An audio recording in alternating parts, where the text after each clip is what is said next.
जय हिंद साथियों। मैं सौरभ एडीएस गुरुकुल के यूट्यूब चैनल पर आपका स्वागत करता हूं। दोस्तों, आज मैं फिर से आपके लिए प्रैक्टिस सेट नंबर 3 लेकर आया हूं जो यूपी ट्रिपल एससी के एग्ज़ाम में आता है। यह ग्रामीण परिवेश से संबंधित है।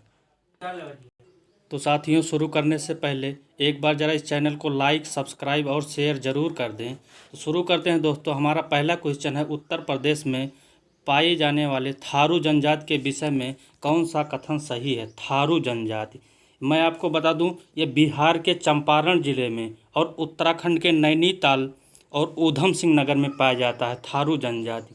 आपका ऑप्शन पहला है, यह किरात वंशीय है। ऑप्शन बी, इसमें संयुक्त परिवार प्रथा प्रचलित होती है। यह उत्तर प्रदेश के तराई में निवास करते हैं। यह उपरोक्त सभी। तो बिहार के चंपारण जिला और उत्तराखंड के नैनीताल जिले में पाई जाती है थारू जनजाति। तो इनमें से आपका ऑप्शन डी, उपरोक्त सभी सही है। यह किरात वंशीय भी है, इसमें संयुक्त परिवार भी पाए जाते हैं और उत्तर प्रदेश के तराई जिला यानी कि बिहार, यूपी, उत्तराखंड। तो आपका ऑप्शन डी सही है। अगला क्वेश्चन देखते हैं। क्वेश्चन नंबर 2, निम्न में से कौन सा कथन असत्य है। असत्य कथन की पहचान करना है। आपका ऑप्शन पहला है, मेंथा यानी कि मेंथा पुदीना से मिलती जुलती एक वनस्पति है। मेंथा कहने का मतलब आप पिपरमिंट से शायद आप लोग परिचित हैं। मेंथा वही शब्द है।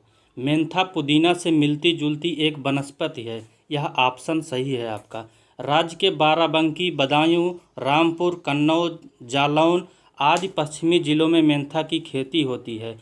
आप शायद परिचित होंगे कि राज्य के बाराबंकी जिले में मेंथा खेती के लिए प्रसिद्ध होती है।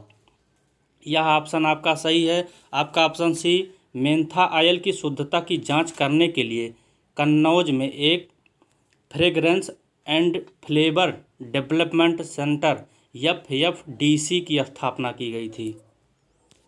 आपका ये भी ऑप्शन सही है। इनमें तीनों ऑप्शन सही है।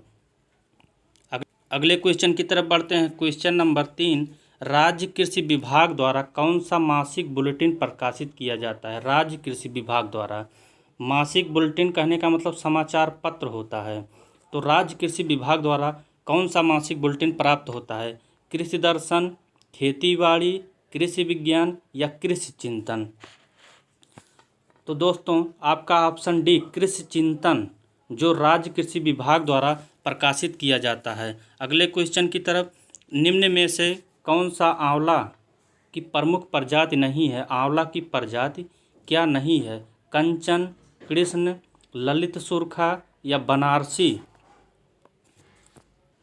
दोस्तों, आपका ऑप्शन है कंचन, कृष्ण, ललित सुरखा, बनारसी। तो दोस्तों, इसमें से आपका ऑप्शन सी, ललित सुरखा, जो कि अमरूद की प्रजाति है। यह ऑप्शन गलत है, आंवला की प्रजाति नहीं है। अगले क्वेश्चन की तरफ, क्वेश्चन नंबर 5, उत्तर प्रदेश द्वारा संचालित वंदे मातरम योजना किससे संबंधित है। आपका ऑप्शन, महिलाओं के निःशुल्क उपचार, स्कूली शिक्षा, स्वरोजगार, ग्राम विकास। वंदे मातरम योजना, यह योजना 9 फरवरी 2004 को शुरू हुआ था।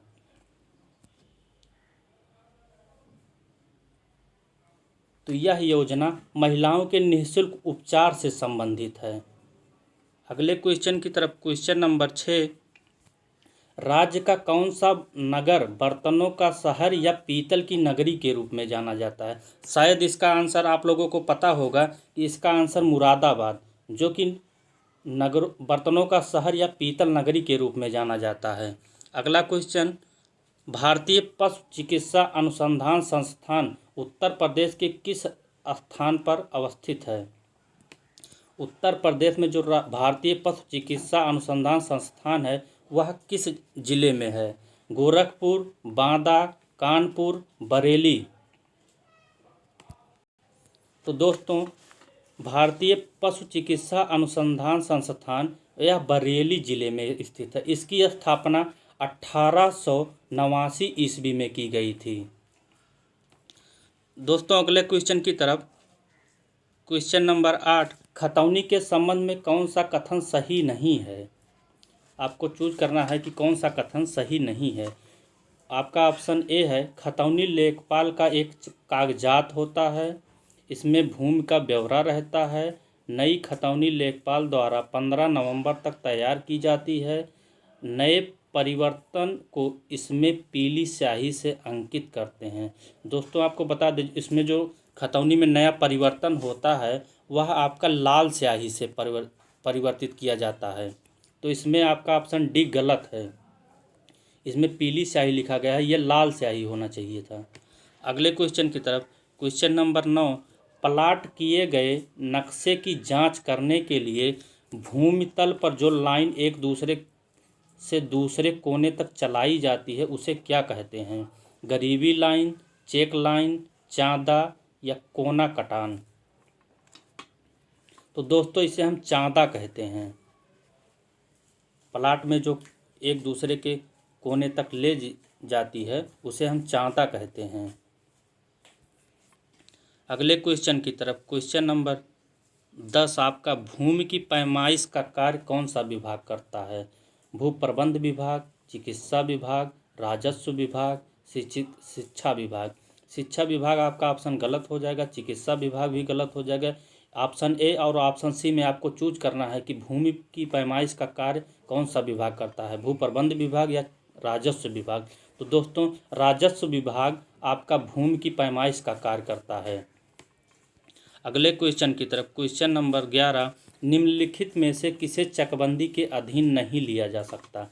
जो चकबंदी के अधीन नहीं हो सकता है, अस्थाई चारागाह, बाग, शमशान या कब्रिस्तान या ये सभी। तो दोस्तों बता दें आपको कि ये सभी होता है जो चकबंदी के अधीन नहीं होता है। अस्थाई चारागाह जो होता है वो भी नहीं होता, आपका बाग भी नहीं हो सकता है, शमशान या कब्रिस्तान भी नहीं हो सकता है।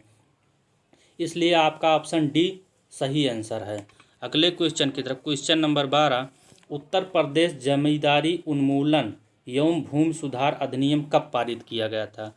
उत्तर प्रदेश में जमींदारी उन्मूलन और भूमि सुधार अधिनियम कब पारित किया गया था। तो दोस्तों बता दें आपको 1950 में भूमि सुधार अधिनियम और जमींदारी उन्मूलन पारित हुआ था। अगले क्वेश्चन की तरफ, क्वेश्चन नंबर 13, देश के कितने प्रतिशत भूभाग पर बहुफसली कार्यक्रम लागू है। कितने प्रतिशत भाग पर बहुफसली कार्यक्रम चल रहा है। तो दोस्तों आपका ऑप्शन सी 71% भाग पर बहुफसली कार्यक्रम चल रहा है। अगले क्वेश्चन की तरफ, क्वेश्चन नंबर 14, हरित क्रांति के पश्चात श्रम विभाजन हुआ। गांव से नगर की ओर, गांव से गांव की ओर, नगर से नगर की ओर, नगर से गांव की ओर। शायद इस क्वेश्चन का आंसर आप सबको पता होगा कि गांव से नगर की ओर, हरित क्रांति के बाद गांव से नगर की ओर आपका श्रम विभाजन हुआ था, गांव से नगर की ओर। अगले क्वेश्चन की तरफ, क्वेश्चन नंबर 15, वर्तमान समय में देश के कितने प्रतिशत ग्रामीण घरों में बिजली की उपलब्धता सुनिश्चित हो गई है। 80%, 90%, 75% या 50%।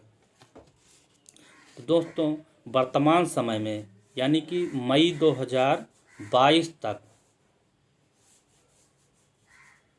मई 2022 तक लगभग 90% ग्रामीण घरों में बिजली सुनिश्चित हो गया है।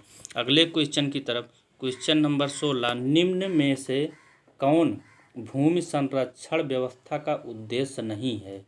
जो भूमि की संरक्षण नहीं होता है, वृक्षारोपण करना, पशुचारण की ओर बढ़ावा देना, बेकार भूमि को कृषि योग्य बनाना, पड़ती भूमि को कृषि में बदलना। तो आपका सही आंसर क्या है।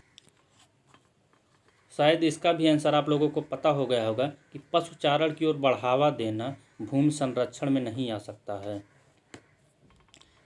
अगले क्वेश्चन की तरफ, क्वेश्चन नंबर 17, अंत्योदय अन्न योजना के अंतर्गत निर्धन परिवारों को प्रति परिवार प्रति माह कितना अनाज उपलब्ध कराया जाता है। गांव के लोग जो हों या गरीब परिवार से जो संबंध हैं वो शायद इसका आंसर पता होगा उनको कि 35 किलोग्राम